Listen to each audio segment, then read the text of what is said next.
Good morning, everybody. Happy Monday.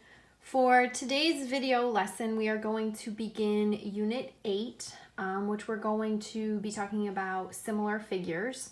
For the first lesson, we are going to do just an algebra review of ratios and proportions. So a ratio is when we compare two quantities, expressing that as a quotient. So there's three ways we can express a ratio. The first is with the word to. So we're comparing 13 to 17. The second way is with a colon, again comparing 13 to 17. And then the last way is as a fraction, again comparing 13 to 17.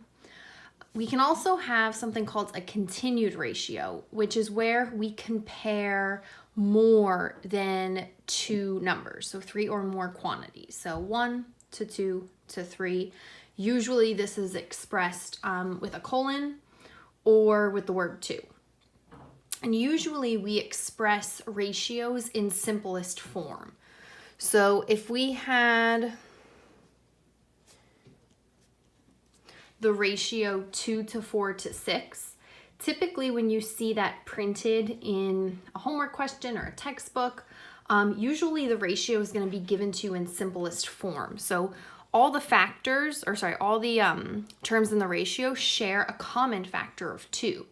So in the simplified ratio, we've divided every term by 2 to write that ratio in simplest form.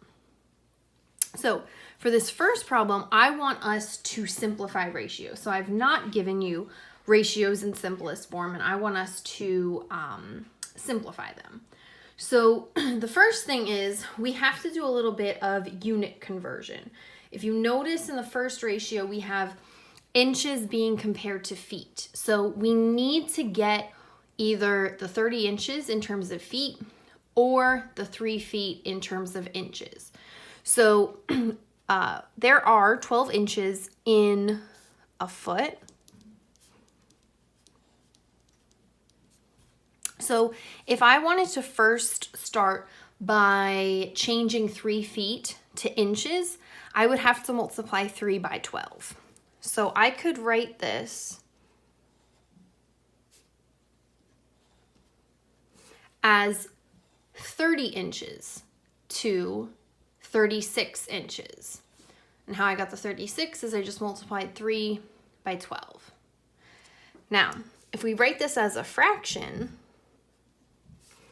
we're comparing 30 to 36. So again, we could write it as a colon or with a colon. We could also write it as a fraction.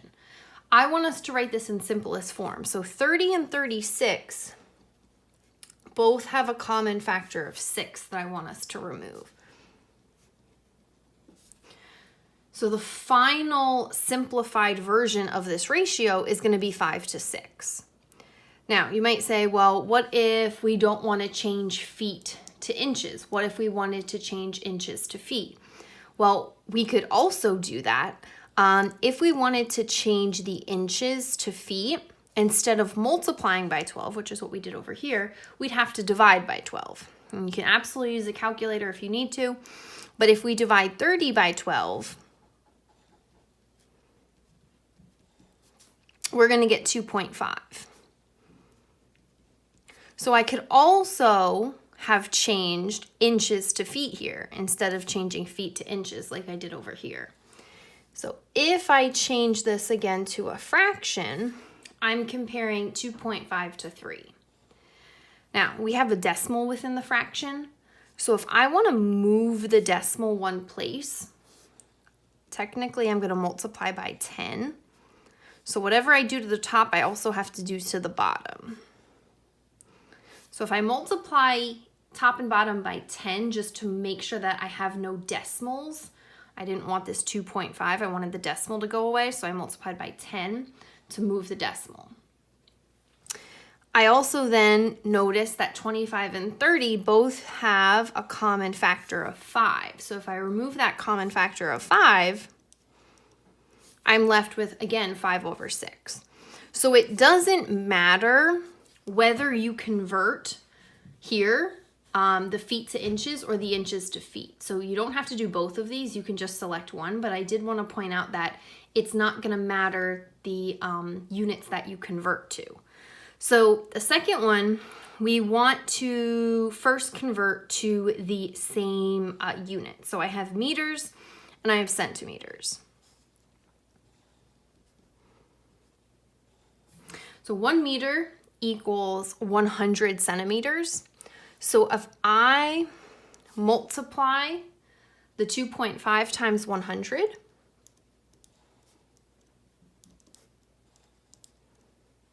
that's going to give me 250 centimeters. So now I have both quantities in terms of the same unit, centimeters. Oops. If I write that as a fraction, 250 over 75, I notice that both numbers have a common factor of 25. So if I remove that, I'm going to get 10 over 3, which would be the ratio in reduced form. You could have also converted 75 centimeters to meters by dividing by 100 and simplifying that way. So the next couple of problems that we're going to do are word problems that contain a continued ratio. So it says for number 3, the ratio of the measures of the sides of a quadrilateral is 2 to 3 to 5 to 7. If the perimeter is 68 units, find the length of each side.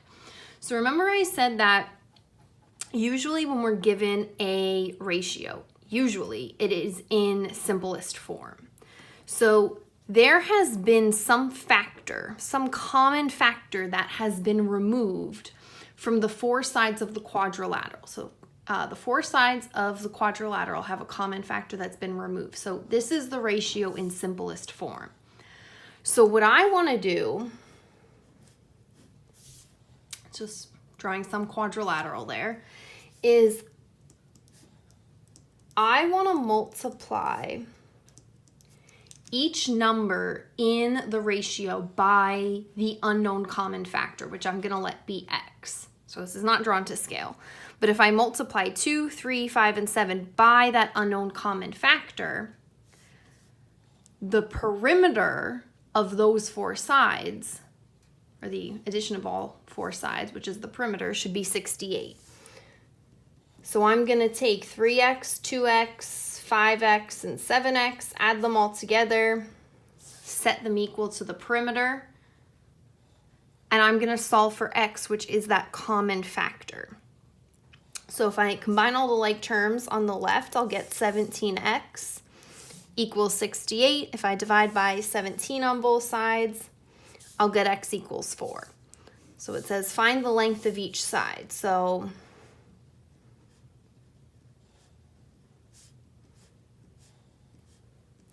I need to multiply all the 4 numbers in the ratio by the common factor I just found to be 4. So 2 times 4 would give me 8. 3 times 4 would give me 12.